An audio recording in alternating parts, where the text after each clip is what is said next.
but carry frustrations and complexes which the police are searching for James Thomas.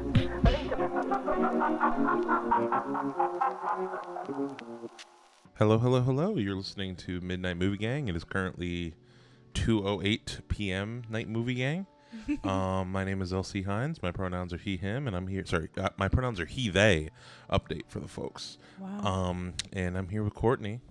Hi. Hi, hello. It's been a while since you've been on. I know. I'm so glad to have you back. Yeah. So excited to use your character. Mm-hmm. So today we're here. It's America's birthday, which Boo. Boo. Tomato, tomato, tomato.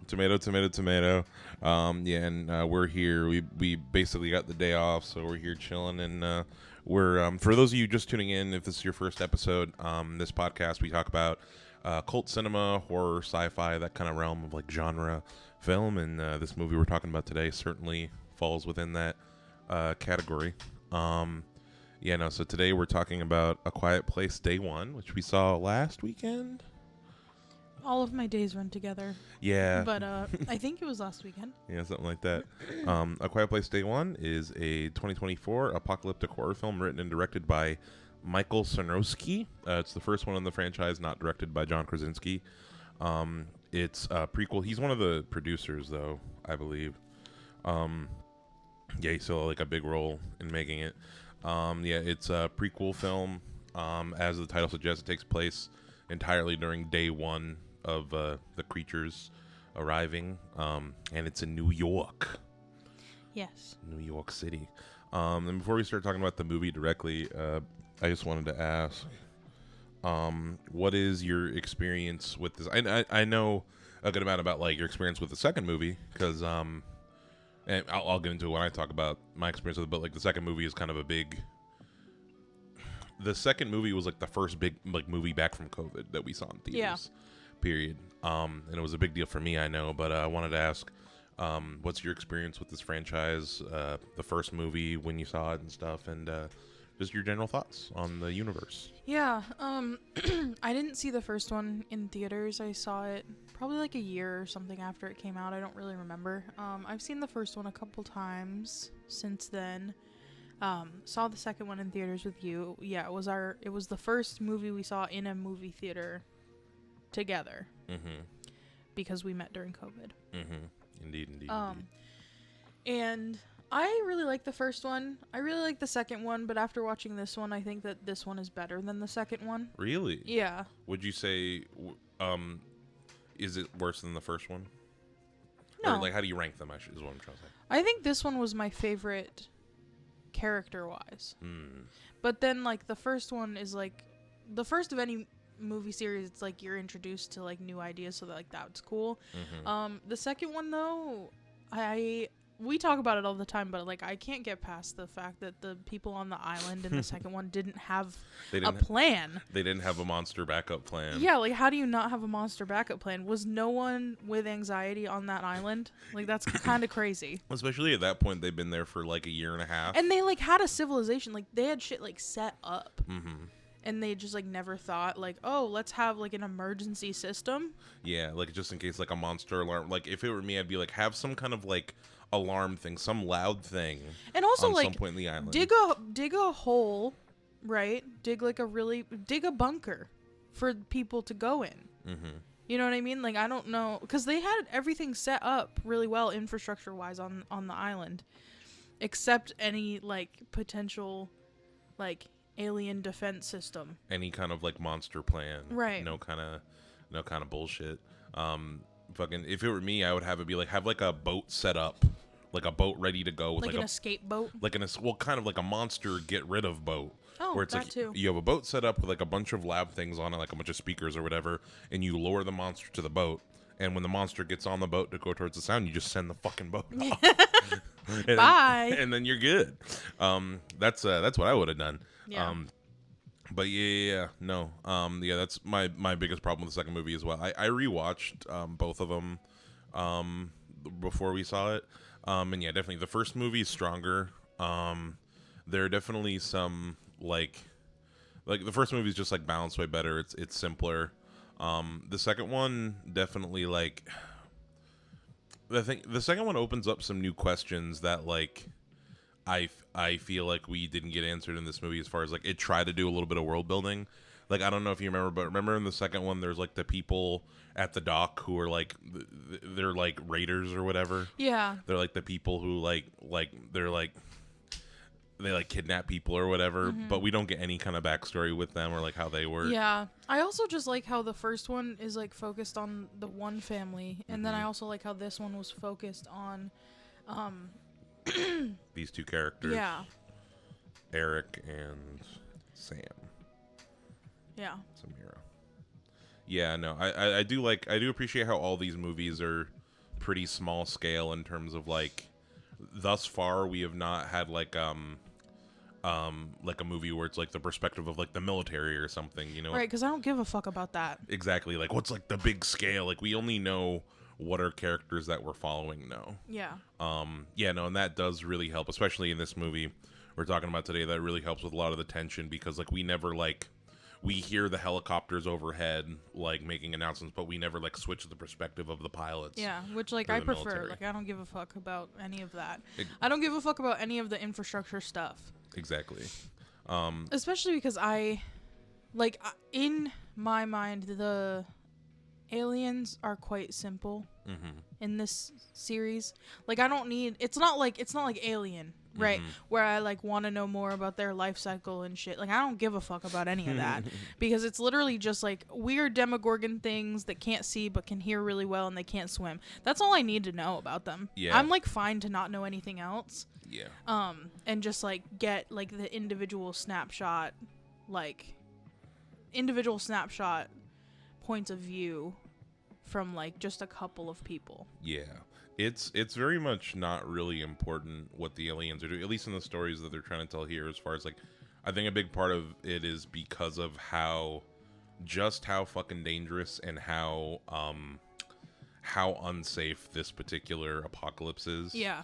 As far as like, there's just, because we watch a lot of movies, like apocalypse movies, where like their creatures are like, oh, we've been watching Walking Dead lately, and it's like you can survive the Walking Dead monsters. Right. Like, you just like board up a house and like try not to like lure them with like car alarms, but otherwise you're fine. Versus this universe, like, you literally can't even talk in a normal volume. Yeah, no, you're just fucked if you accidentally knock over, if you do this. Yeah, you know? and you would never be able to survive this universe. Not even close. Not even. I knock shit over. I'm loud. You snore, like, I snore loud. Fucking yeah. All the snorers in this universe are fucking. That's the first thing to go. Like, if you're snore, you're fuck. It would be so. It'd be funny if there was one person like, thank God I got my deviated septum fixed right before this happened. Right.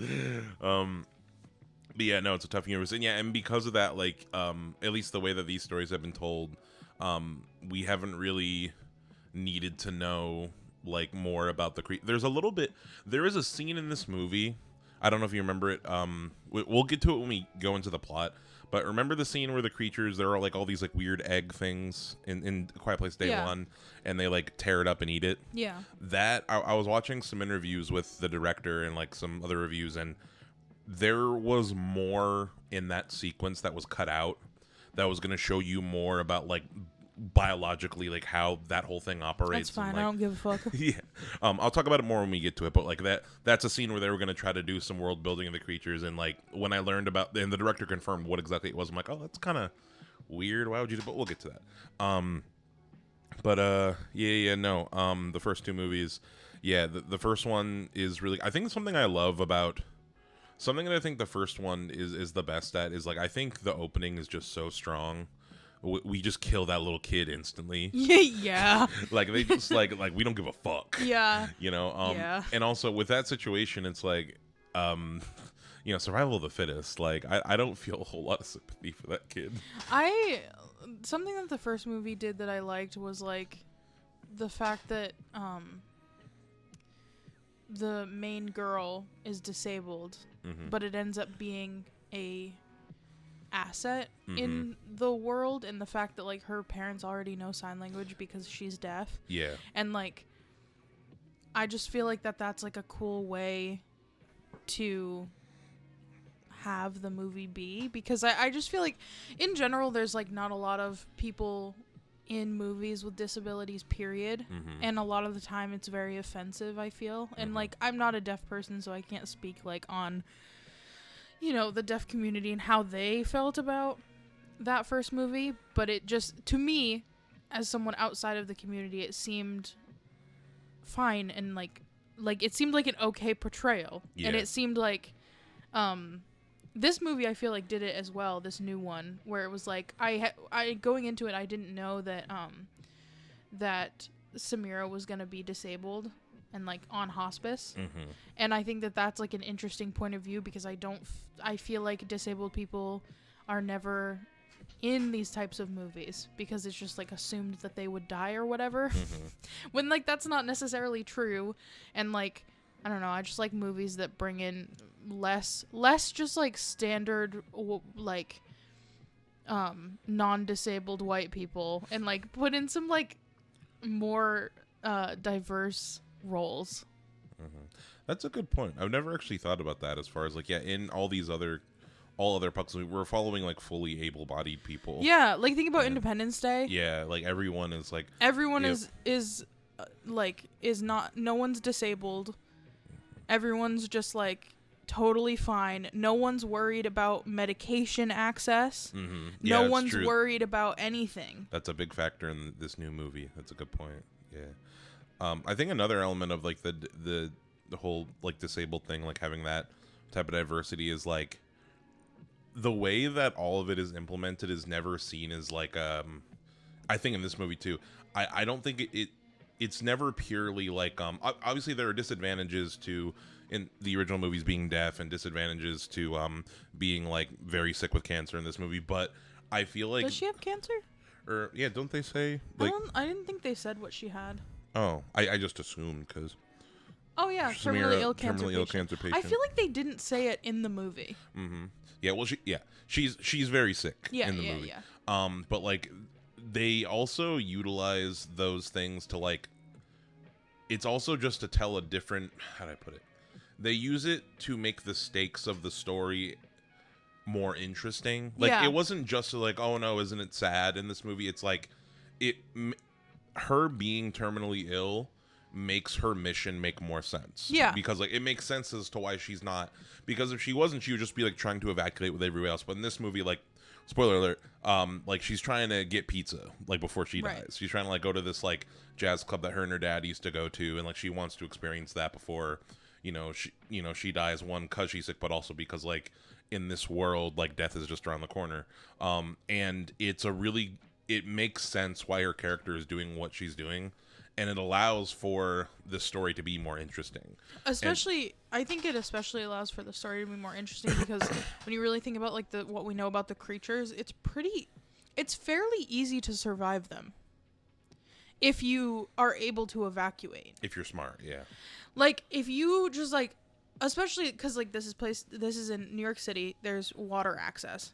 I feel like if we were in like the Midwest in this movie, you'd be more fucked because there's no way to evacuate via water. That's true. But like, because they have access to water and like the ocean and the ability to like literally take a boat and evacuate, it makes it so that survival is not that difficult if you just like shut the fuck up and be quiet until you can get to a boat, and then you're fine. Once you get to safety. And in this movie, like, they have, like, the government is setting up evacuation boats, like, and that's like that's gonna be fine.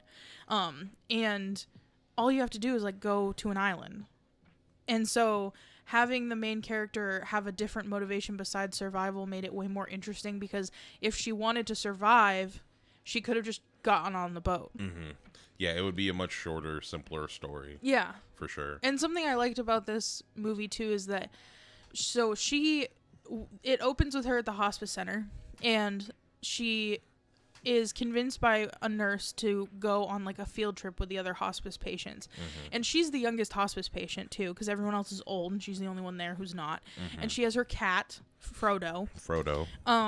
And she's convinced by a nurse to go on a field trip into the city And she's convinced because she really wants to get pizza. And he's like, yeah, we'll get pizza. But as they're out in the city, and she's brought her cat with her because it's like a service cat, the aliens come down and they're not able to get pizza and they're trying to evacuate. And then that's when everything happens and a bunch of people die. And then she's on her mission to still get pizza despite the world ending. So she's literally going in the opposite direction of all of the other survivors.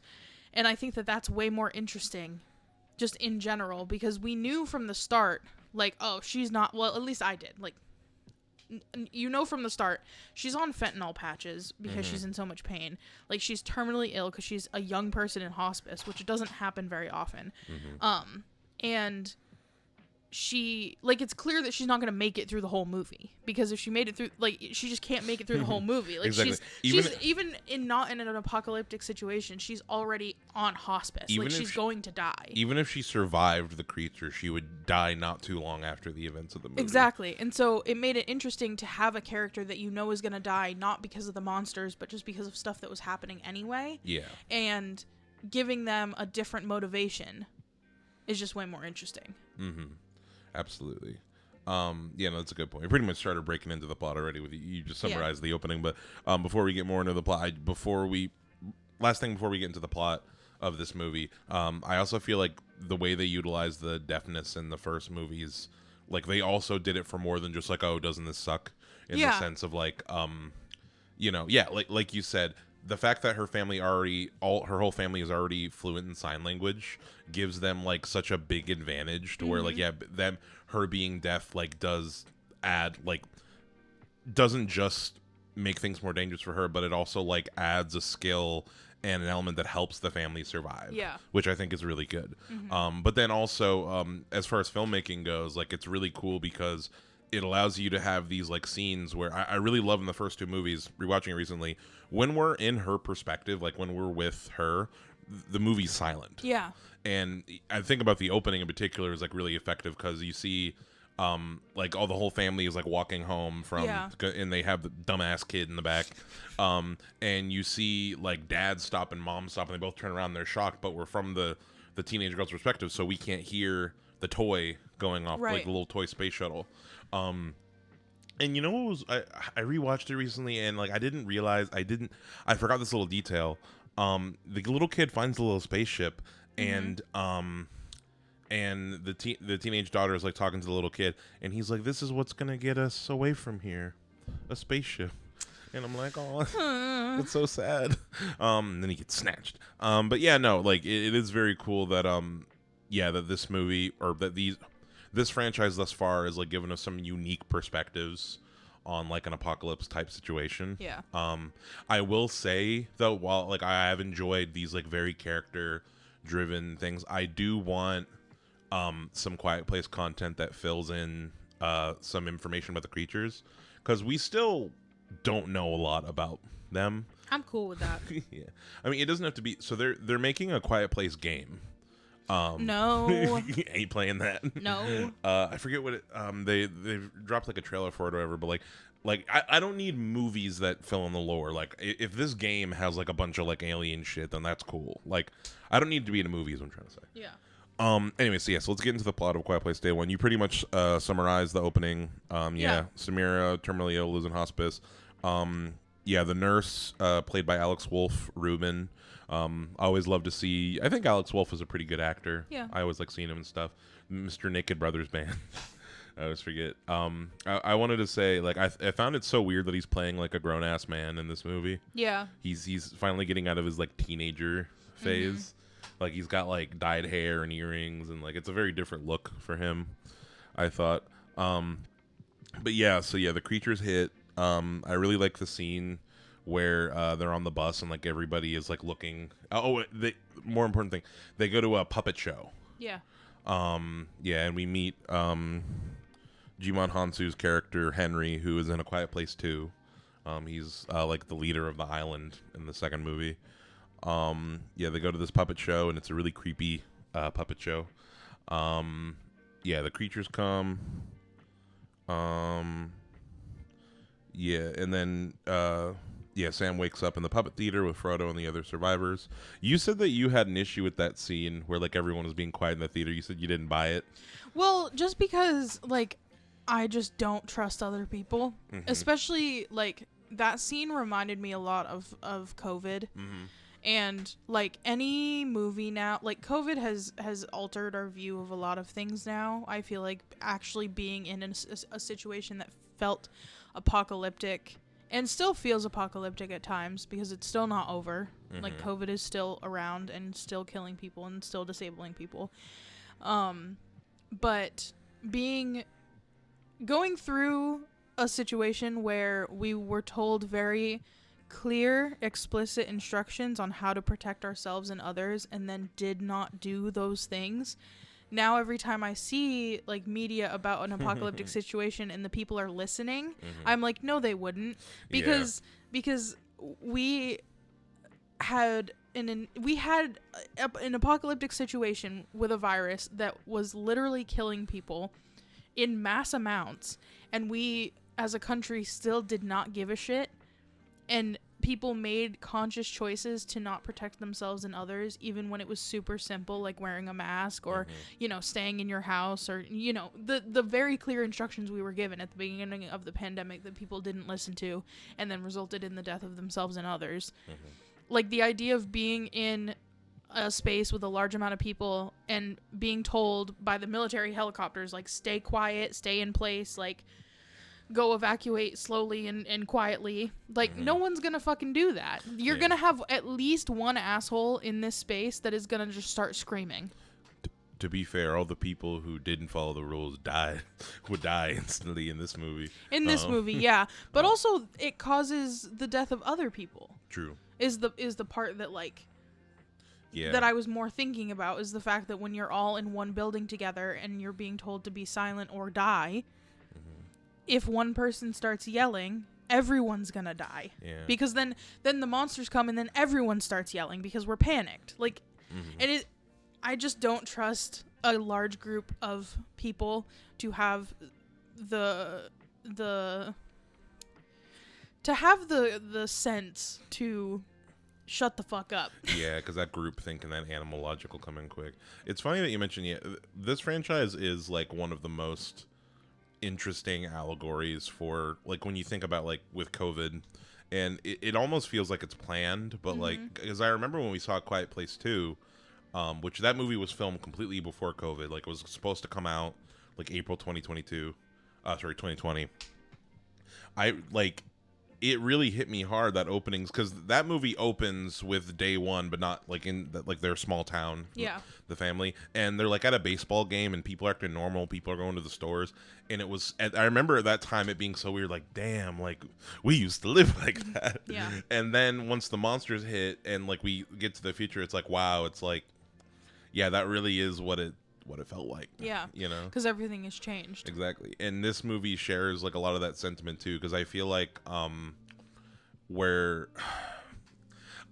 a lot of something I really enjoyed about this movie is that, like, I think there is a big theme of it is like maintaining basic decency in like a crazy situation and like a dangerous situation. And I feel like we had, for a very short time, like the shortest amount of time, there was a little bit of that during COVID, as far as like there was this energy of like, we're all in this together, and like, like people like bringing groceries to people, and like, there was like some feeling of that, which disappeared quickly in IRL. But yeah, I don't know, like I really like a lot of those like little human moments, like when Lupita Nyong'o comes across the two kids in the park hiding in the fountain, she gives them like the chocolate bar or whatever. Yeah.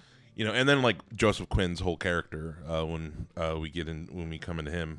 But yeah, no, we're hiding in this theater. The military announces that they're blowing up the bridges. And this is where we get the scene where somebody starts talking. It's like there's like some guy that's like starting to freak out on the rooftop, like, we're all gonna die. And Jumon Hansu is like trying to make him shut him the fuck up. Shut him up. And like Jumon Hansu's kid is like looking around the corner, like, all scared, and he kills this guy almost on accident. I think it was fully accidental. Yeah. Well, I mean, he was just trying to shut him up. Like, well, right. So it was fully accidental. Yeah, but yeah.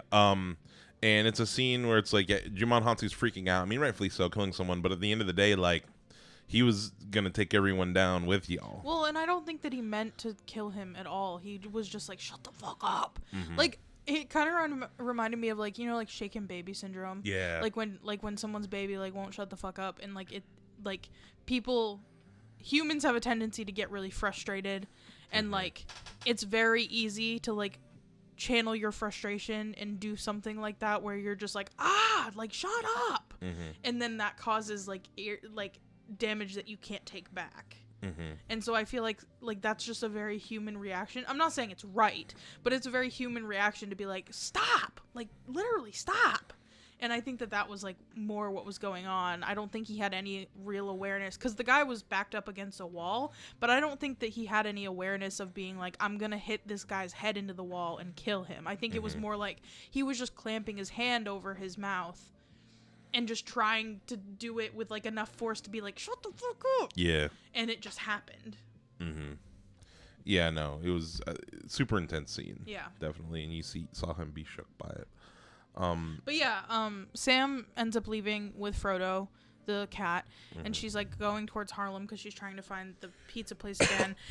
And there's a couple times in the movie where Frodo is separated from Sam, which stressed me the fuck out, because like there's just this cat, and I just like really didn't want anything bad to happen to the cat, because like all that Sam has left is this cat.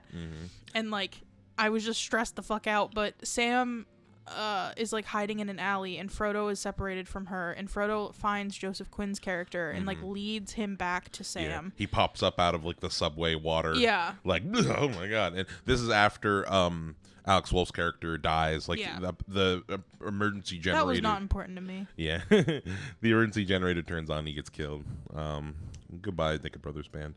But yeah, no, now we come across Eric. Yeah, I wanted to ask you. So, like, so far, there's a lot of good creepy moments, like with the creatures at this point. How do you feel? I wanted to talk a little bit about how I really like how this director showcased the creatures, like in a lot of like scary scenes, versus like because I think the original movies did a lot of really good stuff with just like building up this tension of like showing you all these things that can make noise, or I'm trying to say, like that tension of like when the creatures aren't on screen, it's scary. And then I feel like in the original movies, like when you see the creatures, it kind of just transforms into an action movie. Yeah. As far as like, whereas I feel like we see a lot more of the creatures in this movie, but the way they show them, it's a lot more in shadow and behind smoke, and like it's a bit more. They make the presence of the creatures feel a lot more tense in this movie. Yeah. I feel like, and that's just like a stylistic thing. But yeah, no, he runs across Eric, Joseph Quinn's character. Yeah, and you want to what? So you want to talk about how you knew it was two cats? Oh, how Frodo is played by two cats? Nico and Schnitzel. Nico and Schnitzel. Well, yeah. I mean, I figured that. I mean, I know a lot about animals. I'm in grad school for animal stuff. I won't be any more specific than that, but I'm in grad school for animal stuff. Animals. And I know a lot about like how animals are used in media, and a lot of the like rules and regulations and stuff around that. And usually when our dog just threw herself against me. Oh. Speaking of animals. Yeah, she's so cute. I don't think Blossom could survive in the quiet place anymore. No, she couldn't. She's talks now. I know, she does. When we first got her, yeah. Yeah, when we first got her, she was a silent, scared rescue dog, but now she's entitled. But yeah, usually when animals are in movies, a single animal character will be played by multiple animals. So like Winn-Dixie is like multiple dogs. It's not just one dog. Lassie was multiple dogs. I think Lassie was 2 or 3 different dogs. But Gordy the chimp. Oh my god. But anyway, this cat was 2 different cats, Nico and Schnitzel, and I knew that it was at least 2 cats because at different parts of the movie I was like, that's not the same cat, even though they look the same, just because they walked a little bit differently, and like they just like had a different, like one of them was a little skinnier than the other one, but I just like am like primed to like notice those kinds of things. The cat's performance, both of them, so good. Like the way that they were just like walking around, all of the detritus and stuff was really cute.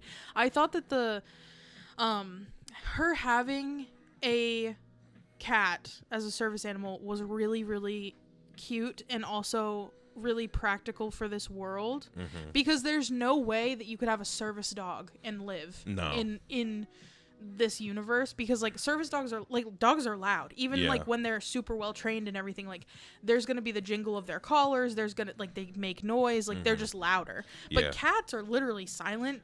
Like even when they jump from places and like walk around, like they walk very silently. They are nature's ninjas. They're like super stealthy. And so I think that her having a service cat was really clever, because you couldn't have done that with a dog. Like the dog would just be too loud. Yeah, it makes sense. I'm sure the original like script of this movie was like it be a dog, and people were like, nah, that doesn't make any sense.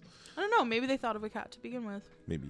But yeah, I really loved Frodo, and like the way that Sam protects Frodo and like keeps him with her the entire time until she has completed her mission is like really sweet to me. Like the way that she'll just carry him in the tote bag and stuff.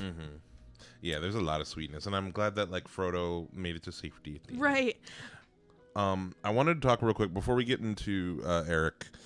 Just a really good scene that I loved when they made the big announcement for everyone to go to the south side of the island to get the boat. So there's a scene where so everybody is trying to walk, like you see people come out of the buildings, and there's just like a huge group of people who are just trying to walk as quietly as they can. But any big group of people, like they're gonna make a lot of noise. Exactly. Like when you have a large amount of people walking really quietly, it creates a certain amount of noise. Yeah, like you just see all the scenes of like people's like shoes tapping and like wheels crunching over stuff. Yeah, like there was a person in a wheelchair, and like the wheels were making noise. Or creaky and stuff. And like there was a kid that like stumbled and like tripped on some stuff, and like That scene triggered my so I know that you get this one. Like I don't necessarily get overwhelmed in environments a lot with a lot of people. I do. Like that's not something but you know specifically the situation that I always did, and it was always in college in big lectures before a class started. That would make me really overwhelmed. Yeah. Like when everyone's talking, people are getting their shit out, people are coming in and out and like refilling their water and talking. And like I would get overwhelmed, and like I'd need to throw my headphones on, and like this scene triggered that feeling for me for sure. That would always really overwhelm me. Still overwhelmed me in grad school as well. Like just being in an environment where everyone's just moving and talking and stuff. And also it's even worse on like an exam day. Yeah, absolutely. Oh my god, like there's nothing worse on exam days up until like the last didactic lecture that I had, like an exam time that I had. Like when I would walk into school buildings and like it would be like exam time, I would have to have headphones in because everyone's like frantically talking about the exam and like trying to last minute study, and like, oh my god, the overwhelm is like ridiculous. Yeah. But yeah, I feel like that scene is a lot like, there were a lot of scenes in the first movie like this too, where they really spotlight what's making noise, and it's things that you never think about. Like just like the shuffling of the feet and like the wheels on the wheelchair and like all of those things.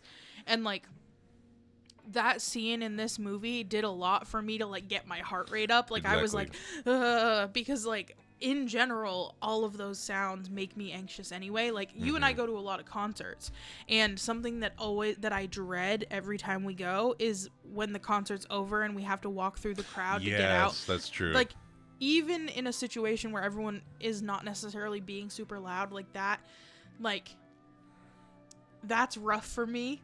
And so that scene really was like getting my heart rate up of like, even without the monsters, like this is overwhelming. Yeah, I feel like it's extra worse at a concert because everyone's drunk and everyone's like sweaty and loud, and it's like yeah, no, that's a good point.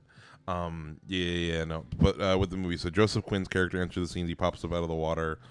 He kind of follows Lupita Nyong'o around, and she's like, go evacuate, get out of here. But he's just in shock. Yeah. And he's I feel like it actually kind of bothered me at first in the movie, as far as like it didn't make sense to me, like, yeah, why isn't he just like fucking leaving? But he's got PT, like he's he's traumatized. Right, he's traumatized, and also he doesn't know where, like, he doesn't have any family in the United States because he's from England, and so he is like, I just came here for school, and I'm scared, and I don't know anyone, and I, like, could evacuate, but I'm just scared and overwhelmed, and, like, here's this person that, like, is on a mission that I can get behind, and, like, as he learns more about Sam, and, like, he goes and, like, finds her medication, like, he goes and finds her the fentanyl patches and stuff, and he, like, wants to see her complete her mission of, like, getting the pizza at the pizza place that she used to go with her dad.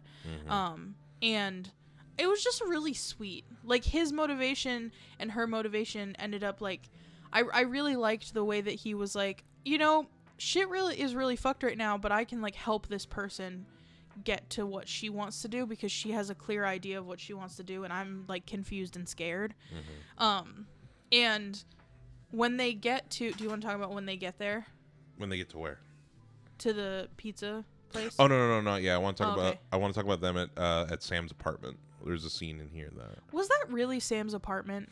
or it could have been somewhere that she just broke into. I feel like it was because she looked for the key under the mat, and then there wasn't one, and then she was like, kick the door down. Yeah. But also they had in the desk they had a book that was her. hers. Maybe it was someone she knew. I think it's her apartment. I don't think so because she went into the medicine cabinet and there was no medication. So you think it was just like a coincidence that like her book was there? Yeah, I don't know. Unsure. Not super important for the scene as far as like they chill in this apartment for a while. They learn a bit more about each other. And then the scene. The Wikipedia says back to her apartment. Okay, well there you go. And Wikipedia. It just didn't seem like hers. Wikipedia never lies. Yeah, Sam is an acclaimed and published poet. Yeah, no. So in this, I really like. So there's a thunderstorm happening in this scene. Yeah, that's like what I really want to talk about. And there's like an element in this universe that, and they use the thunderstorm wise. Like when he kicks down the door, they time it with the thunder hitting. But they kind of have this moment where they're just like they're trying to relieve the pressure, and they just like scream. Yeah, you know, and they're like in time with the thunder. In time with the thunder to just like let out all of this like pent up, stress. And that's something that I just thought that was like a really great use of like just the rules of this universe, and like thinking about that's another thing too, on top of everything else, like speaking and being able to express ourselves is just like automatically a way that we release stress, like talking in general. And it's something that It'd be hard to not have. Exactly, especially for us because we're yappers. We are yappers. And it made me think about how, so when I'm home alone, like if I'm home here all day, like I don't have work for the day, and I just don't talk. Yeah. Right, and it's something where like when you come home, I realize like a certain point, I realize like I haven't said a single word today. Like I've all just been all in my head. Yeah, but that scene just made me think of that. Yeah, well, just the way that like you just end up being in your head all day. Yeah. Yeah. And how in this universe it would just be that times 1,000. Yeah, for sure. But yeah, no. So now, before they go get pizza, Eric goes to get her meds. And this is the scene that I wanted to talk about where he gets the fentanyl patches for the pharmacy, no problem. And when he comes back, he walks by a construction site. Yeah. And he has Frodo with him. And Frodo like jumps off into the construction site. Frodo decides to be a little asshole. Yeah, Frodo decides that we need another scary scene. And there's a bunch of creatures here, and this is what I was talking about as far as like they tried to do. So apparently there was early screenings of this movie had an extended version of this scene, and apparently audience members were confused what was going on. So he sees the aliens, the creatures. They're like these like mushroom egg looking things, like all over the ground. And I remember when we first saw it, like, are those eggs? Like, because they looked like them. What the hell did that? And the aliens kind of tear into these things, and they're full of this goop, and they're like eating it. And it's and up to this point, we never seen the creatures eat anything. Like we don't even see them eat people. Like they just kind of tear people up. And apparently, what this scene was, or like what the fuller scene, it was going to show that, okay, so it's the aliens' food, right? These like orb things. And apparently what they do with human bodies is like they take human bodies and they bury them, and they inject them with like this goo, and the humans are basically like fertilizer for these like mushroom things to pop up, and then that's what they eat. Weird. And that's it is weird, and like apparently I kind of like that though. It's interesting. I kind of like it because it shows that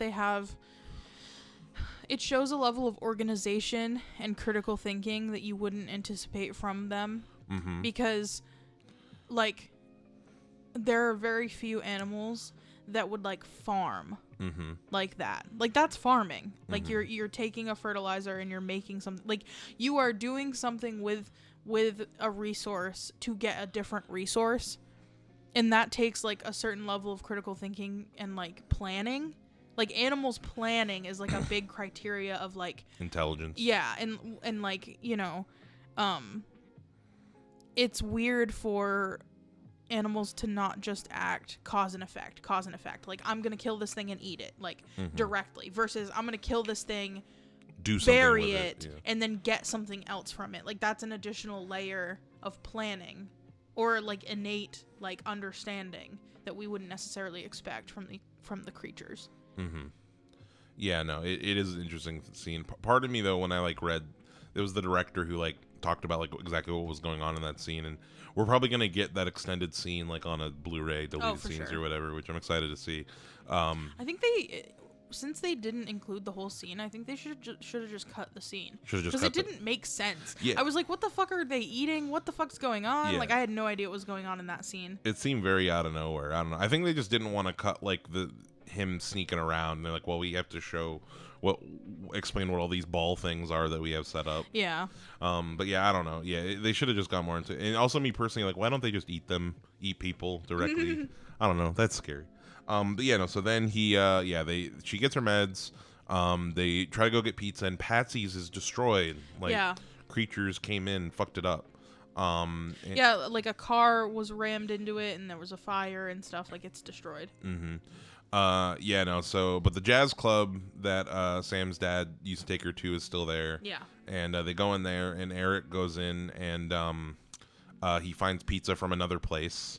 And he gets like a blank pizza box and writes Patsy's on it. Yeah. And it's like a really sweet scene, and it's nice that like I feel like in a lesser movie they would have had like a creature come in or them make a noise during this scene. Yeah. And it get fucked up. Like we just get this whole scene where like, you know, it's just a nice scene. Yeah, like Eric is trying to make her feel bad. I think I called him Eddie a few times. In my head, he's still Eddie from Stranger Things. I don't think you did. Yeah. Yeah, no, they just have this nice scene where like he does a magic trick for her and they pretend to perform and stuff. And like, question to you about their relationship in this movie: did you get any hint of a romance? No. Or you just think it's like people trying to be nice to each other? Yeah. Like a human decency thing? Yeah. Yeah. I like it better as a human decency story. Because here's the thing about heterosexual relationships, okay? Is that traditionally I find that they are transactional, and I don't like the idea of Eric doing all of these nice things because he likes her. You know what I mean? Like it feels really reductive to be like, oh, he just like wants to fuck the dying cancer girl, and that's why he's being nice to her. Like that just feels shitty. Because like in my mind, a lot of the time in real life and in movies, like when there is an additional layer of like, oh, he likes her, it's always like, well, he's doing it because he wants that, not because he wants to be a decent human to her. And because traditionally men see women as objects and things to have, it just feels nice to be like, no, like he's seeing her as another person who needs something, and in like this very trying time, this very like difficult time for the both of them, he's like, well, I can do something nice for this other human that is also struggling. I like that. I like the story of like a human decency thing versus like something transactional. Yeah, that's true. That makes sense. Yeah. And I feel like they have good chemistry together in this movie, and it does seem just like, I feel like it's more just kind of built around this idea that like, you know, during COVID as well, it made me think about they didn't know each other before this tragedy happened. And like in these kind of situations, like, you know, during COVID, I remember during I met some people during the peak of COVID that like I've not talked to again. Yeah. Since, but like you get these like unique kind of relationships built out of like these situations. Yeah. These like really kind of like, you know, like finding these like little human connections, you know, and I feel like they really sold that well. But yeah, no, so they get pizza, they do the magic trick, and then the last scene is they see a boat just leaving, and Eric has to try to make it, and Sam gives Eric Frodo. Yeah. And also and her a little note. a little note, and also her sweater. Mm-hmm. And I really love all the creatures like kind of basically like staring down the boat as it like goes by. Yeah. And Being like, fuck, we can't swim. damn it. Yeah, I think I remember I saw an interview John Krasinski basically saying why they can't swim. It's because like basically like their bone density is like so high that like they're basically like too heavy to like even like be able to float or anything. That's interesting. Just because the environment they come from is just like a lot harsher, and like the gravity is like way heavier, like where they come from and stuff. Like there's all these like John Krasinski has like a whole idea of like what kind of place the creatures came from, and like That's where cool. You know the whole biology of them, which also in canon they're called death angels. I don't like that. No, it's lame. Yeah. It's very anime. Is it? Well, it sounds like to me. But anyway, so yeah, Eddie runs away. Sam, Eric. Yeah, so Now you're doing it. Yeah, Stranger Things.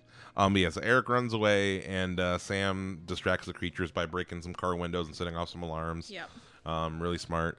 And yeah, Eric makes the final leap. He makes it onto the boat. Him and Frodo.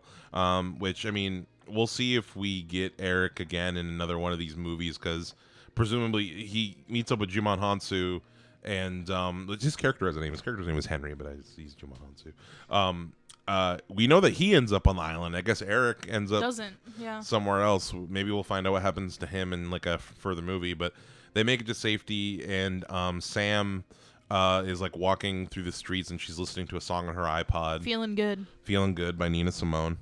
And she's in the middle of the road. She unplugs it and and she has like a little boombox thing. Yeah. And the creatures come get her, and that's because she unplugs it from the headphones. Exactly. And that's how the movie ends, with her being able to kind of die in the way that she chooses, and like, you know, being able to be satisfied. And yeah, that's the movie. Like I said, I think that for me personally, ranking them right now, it goes A Quiet Place 1 is the best one for me, and then this one, and then 2, which I don't dislike 2, but 2 definitely has a lot of plot holes and imbalances. Yeah. Like, this one is. Oh, I also wanted to ask you, do you think the first 2 movies are essential viewings for this one, or if you've not seen either of the other Quiet Places, could you come into this one cold? I think you could come into this one cold because the military helicopters that say, like, shut the fuck up and go, and the creatures can't swim and go to the boats. That tells you all you need to know about the creatures. Mm-hmm. I think if you haven't seen any of them and you want a little bit of background, you at least should do 1. But I don't think you even need to do 2 at all. Mm-hmm. 2, if you watch the second one, then you get like the Easter egg of Henry being there in this one. But other than that, like, I don't feel like it's necessary viewing. Do you feel like it is? No, not really. Yeah, I agree. I like that they stand alone. Yeah, no, it very much is like separate apart. There was a review I was watching this movie that was talking about how like this universe is like the perfect. You could tell any kind of story in it because like any point in time during this event could be good. Like this one reviewer I was watching talked about he thought it'd be really cool to see like where, you know how people go on these like nature retreats where they don't have technology and they like don't go anything. It'd be about people coming back from that and That'd like be crazy. Coming upon the creatures like what the hell has happened, you know, kind of deal. And that would be very cool. And I feel like there are a lot of I mean I even have like, what if like there were astronauts up in space while this whole thing was going down. Yeah. And they came back. I feel like there are a lot of cool things they could do. I feel like a cool one would be you have one later in the timeline, like a year later, maybe a couple years later, and there's like a cult. I love a cult in a movie. Like you have a cult that's like that thinks that the aliens are gods. and like That is true. I think that would be fun. That it would be a little bit like Nope. Yeah. Where with oh my god, I don't remember his name. Stephen Yeun's character. Oh yeah. What's his name? Jupe. Jupe. Yes. It would be like have a little bit of like that vibe where he's like it's like a spectacle. Yeah, deal. They're like obsessed with the creatures Yeah. type of deal. Yeah. No, there definitely is like a lot of room to expand. I think if you do a movie like that where we're going years and years beyond, I feel like we would also like learn a lot more about the creatures at that point. I remember one person saying like, what if it's literally like aliens and there's like a queen creature? That'd be crazy. Yeah, I mean, or even different times because we've only seen this one kind.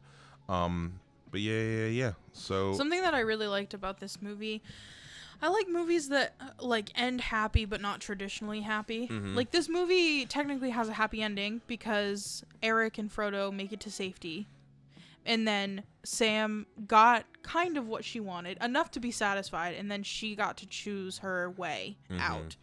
I don't require every character to survive in a movie for it to be a happy ending. Like, she was never going to survive, but it's, like, nice. It's almost nicer for her to have died this way than for her to have just died in hospice. Yeah, 100%. Like, it was kind of like a last, like, hurrah that she might not have gotten just in hospice. Exactly. When it seemed like in the short time that before everything happened, when we see her in hospice, she's, like, very unhappy there.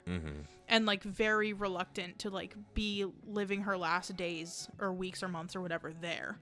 So I feel like this was kind of nice. It's kind of like, it's like when just, like, taking an old pet out on, like, a last park day. You know what I mean? Like, it's like being able to do that for yourself, I feel like would be really nice when all you have left is, like, you're going to pass, you know? Yeah, that's true. Like, she kind of got to, like, her life was able to have, like, a little bit of purpose at the end. Yeah. Type of deal. Yeah. And she was able to at least return to a place that brought her a lot of joy and, like, have that final experience.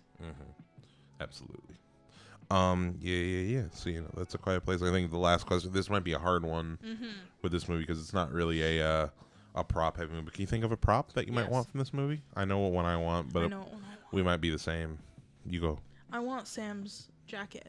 Her sweater looked really comfy. Really cozy. Actually, I want her sweater and beanie. I was going to say I wanted her beanie. Period. Because, you know, I'm a beanie guy. Yeah. I like her orange beanie. That's really all. I want the cat. Well, right, but we don't do living things as our final item. Nico and Schnitzel. Yeah, aside from that, there really isn't. Yeah, no, it's not really a prop heavy kind of movie. But yeah. This has been Midnight Movie Gang. Thank you so much for coming on, Courtney. Of course. Yeah, I don't know. Next time, I'm trying to think what's coming out soon that you might want to be on. I feel like we've done the Furiosa episode, but I think when we watch Furiosa, we should do one. Get your take on Furiosa. I think that'd be fun. But yeah, this has been Midnight Movie Gang. You can follow us on Instagram at Midnight Movie Gang. We're also on TikTok at Midnight Movie Gang. YouTube is kind of trying to make that like the main platform. Same thing, Midnight Movie Gang on YouTube. We just launched a Patreon. Also, I think that one's at Midnight Movie Gang Podcast, but you can find it in the link tree on any platform. The link tree is linked on YouTube and Instagram. Thank you so much for listening. Please like, subscribe, send it to your friends who like A Quiet Place or hate A Quiet Place, because some people hate it too. And yeah, thank you for listening. Good night. Bye. Bye.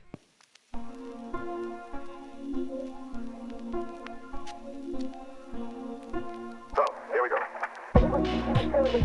The childish frustrations and complexes which the police are searching for James Thomas, believed to be the lover of Miss Williams, and her partner in the horrible murder of Walter. Where's everybody that I hear them all go? Oh, please tell me where they've gone. Please tell me. Sorry, I don't know. How long is it? Man, how home was I got in here? 3 tickets to Albany on 6 o'clock train tonight. What do you think? Special agent.